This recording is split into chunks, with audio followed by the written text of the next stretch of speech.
Hello guys, welcome Biggity back to another video. So I'm testing out this game, faceless format, but in a more advanced format than I was doing earlier this year. Yeah, let's see how it happens. I might actually enjoy this because Lord knows us introverts don't like being in front of cameras. At least I don't.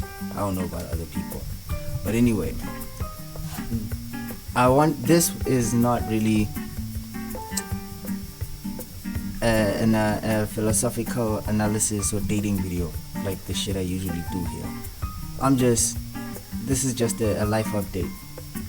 So I wanted to talk about my internet cafe, how much I made last year, because it was the first time I really been even remotely close to tracking it well. For the first 4 months of last year, I didn't track my revenue and expenditure at all. I was just living hand to mouth. And then when I did start tracking, it was pretty inconsistent. So for the first 4 months of last year, I don't even know how much I made in concrete terms, but I know it wasn't that much. It was less than 10,000. That's for sure. So even though I didn't make that much last year, I would still say 2023 was my best money year ever. Even if I made less than I did while I was formerly employed. 2023 was the second year of my being a self-teaching entrepreneur, synthesizer, digital renaissance man, digital nomad, whatever they call what we self-improvers Прям сейчас надо, да? Тебе прям срочно, да? In this space. So I didn't track my finances too well, and even though I didn't track that well, the total that I did have, or that I did see for what I did track last year, was 21,394. It was less than I intended to make, a lot less than I intended to make in January 2023. Mara, shit happens, we fuck ourselves over, I can admit I sabotaged myself a lot last year. And the finances I didn't track still weren't that impressive. Remember, it wasn't even 10k. I'd say it was like maybe 5, 6, like 7 at a stretch. And on top of that, there's also customers. This was my personal fault. This was a lesson I had to learn the hard way. But do not give credit to broke people, bro. If you credit a broke person, just expect that money to never come back. They're not gonna pay you back, bro. They couldn't make the money to pay you for your service. How do you think they're gonna make the money to pay their debt? You're just gonna be one more person that they are indebted to. Just don't do that to yourself or your business. But enough of that side note, yeah. With this business, I still haven't hit a 5k month. Would you believe that shit? I think that's how low leverage this opportunity is, or at least the way I'm executing it with my current resources. And yes, I can admit that my own bad habits are involved in that. My procrastination, executive dysfunction, just the reluctance to follow the good advice that I've been given by the Homozy Christ. I'm kidding. But even though then, there was still 2 months I came close to 4k. I still kept making clumsy mistakes, and on some months I would make even less than 1,000 rand a month. How am I surviving, you might ask? Dude, you can get very far with tea, sugar, a gas stove, kettle, and snacks every day. The occasional fruit. Right? That's not a prescription for how to live your life. But I'm just saying, you can do a lot with a little. So 21,394 divided by 12, because there's 12 months in a year, averages out to my salary being 1,782.83 per month. And of course that is excluding the people who, I should stop considering them. Like, that money probably a customer. Man, I should have recorded that. That was an absolute gem of a phone call. Well, fuck it. Where was I? Right. It averaged 21,394 divided by 12 averages out to my salary be 17,882.83 each month, which really hypes me up because it's slightly more than what I used to earn at my first job doing the same thing for someone else under my own system this time, right? So hence I say 2023 was my best money year ever, even though I made less than I did in my third and previous job. There I was making over 43k a year. I'm still grateful for it. So I'm not gonna position myself as some kind of financial guru or whatever. I'm just teaching as I learn, as I said. And once I crack the code, then hopefully the people right behind me who are coming along with me will not too far from cracking it themselves. Or maybe they will crack it before me and then they can teach me how to crack. Who knows? So of course in 2023, from the revenue I made, because that 21,000 is just revenue. I bought stationery, equipment, a printer, there were transport costs, living, the like. Okay, another customer, but without further ado, just to wrap this up, this year I've set the intention to reach that in half the time. So by June this year, I should have made, now I'm aiming to make 42,000 or at least double of what I made last year. Is that an ambitious goal? Who knows? I'm an ambitious dude after all. So another thing is that last year I wasn't really focused on money. I was focused on learning a lot. Of course I still don't feel like I've learned enough. There's never such a thing as enough, but I've learned enough to start. And since last year was the year of learning and experimentation, along with also the 52 songs project, that also took a lot of mental energy. Without any, I would say, like, all my goals for this year basically are geared towards improving the business, right? Like all my extroverted thinking is directed towards that goal. All my introverted intuition is directed towards that goal. Like my entire function stack, bro. So I think I can achieve it, but if I don't, we'll see. But me recording and uploading this on YT should probably keep me accountable, because if there's one thing I hate, it's seeming incompetent. So I also understand one thing, that it won't take off immediately. There's gonna be a lot of people who are gonna write me off along the way, who are gonna think, this isn't going anywhere, and that's fine, because I understand my own process. Like, there's something about my brain, I don't know, I've tried to work on this, but something just about setting a deadline or having a solid deadline for myself.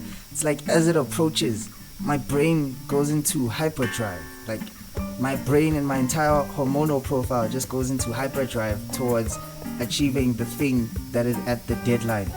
Which is why last year, even though I was dropping the 52 songs project, I didn't drop that many songs like throughout the year. I dropped about 30 something songs all in a space of 2 weeks on YouTube, because for the rest of the year I was just collecting beats, collecting ideas, writing the songs, rehearsing them endlessly so that I could bring as good a version of them onto the mic as possible. So yes, all that time before, even though I wasn't showing the world that, hey, I'm still working on this project, I was just in my shell, under my rock, just silent maneuvers, The G is in lasagna is silent for a reason, bro. We move in silence like that. Shout out Lil Wayne. So yeah, that's why I know that I can achieve this goal of making 40k by June. It doesn't have to be just my shop. Just I myself have to figure out a way to make 40k by June. And another goal that I've set for myself, if I don't work hard and like really figure out a way to crack the code, this recording is just me basically publicly embarrassing myself in advance. Because if I don't achieve these goals, then I just look like someone who can't keep their word. But another deadline I've set for myself is to become a millionaire by 30. Yup. And I understand it's gonna follow the same process, most likely, that everything else has followed. There'll be a long time of seeming like nothing is happening, and then just in like the last few months or weeks before I turn 30, I'll probably figure out some way to make $1 million. So I used to hate the fact that I can't help but procrastinate. Like my executive dysfunction, man, I used to consider it one of the worst things about me. But now I realize that it's actually just kind of like a forced limiter. It's kind of like one of those diseases that make you better, like depression. Depression is one of those diseases. Okay, let me not say it's made to make you, it's a disease that makes you better. But like depression, when you have depression, the only way and best way to deal with it is by making progress in some area of your life. That's when you start feeling more like you have purpose, and therefore your depression is lessened. So executive dysfunction is like depression in that sense. At least that's what I think. It's one of those diseases that forces you to either get better or continuously get worse.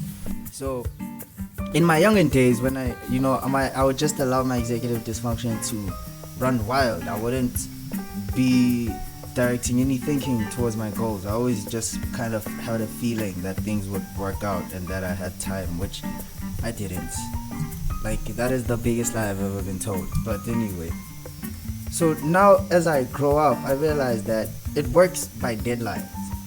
Like every long-term project I've ever tackled in my life, I've always been like collecting or like gathering the project for a long damn time before eventually launching it. Because I usually take on projects that are that way.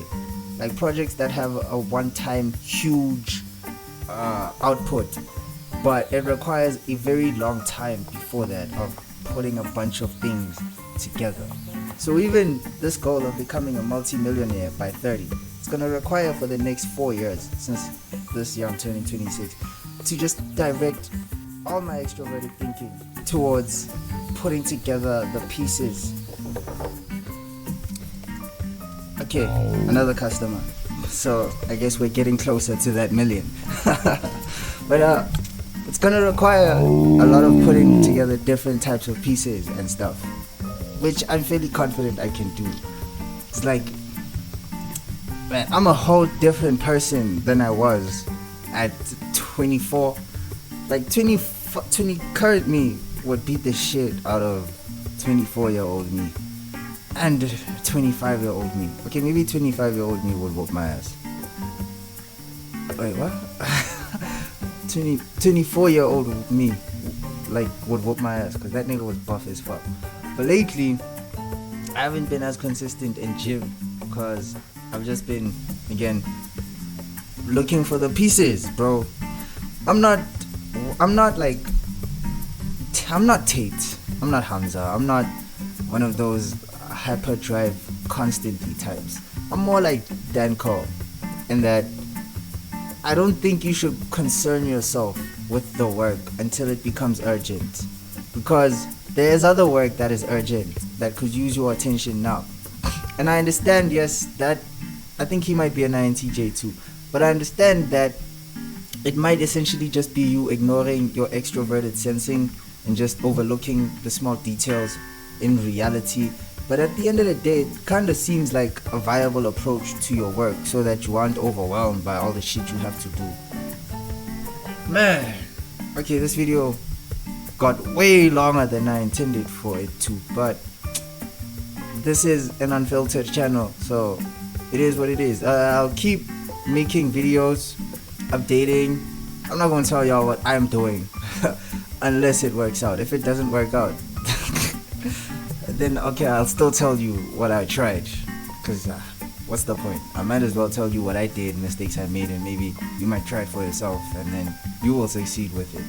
But yeah, from now between now and June, I'll just keep updating, keep posting different types of side hustles that other people can try, that you can try. So maybe you can challenge yourself to try and make some more money some way this year. So that's it for this video, guys.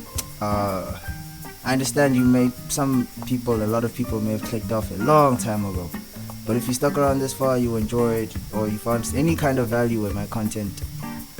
I don't know how you would have found value in this video of me just talking about myself, but whatever. Then yeah, I'd appreciate if you could like and subscribe.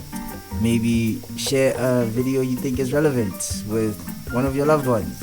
Who knows? It might spark a philosophical discussion or give them a new perspective on life, because that is what I intend to do here. I don't intend to